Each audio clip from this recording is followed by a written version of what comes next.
My name's Ann Rayburn, and I have 4 children. One of them is 71, the next one is 65, and the next one is be 60 in October, and the other one is 48. It was 1940. Well, she actually was the only one I planned, and I was real excited. Of course, I knew nothing about what having a baby meant. But I had my family around me and everything, and it was just, I was happy. Well, they would just examine you and see that everything was still okay. Of course, they'd take your blood pressure and listen to your heart and all that kind of stuff. It was just sort of a routine thing, just to see if things was progressing okay. No x-rays or no nothing like that. Well, I kept feeling these little pains, and I think I was in town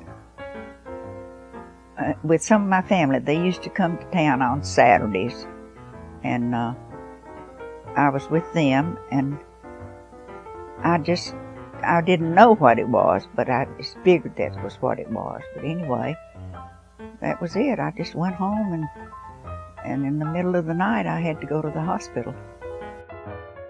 It was a private hospital.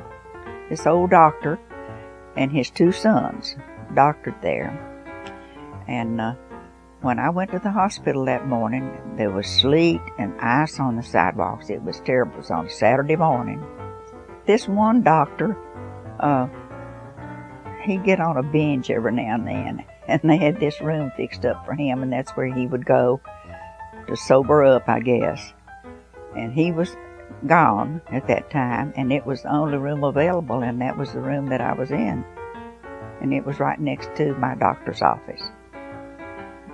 Whenever I entered the hospital, they started sedating me, and I remember vaguely them bringing me lunch that day, but then after that I didn't remember anything until after she was born on Sunday night.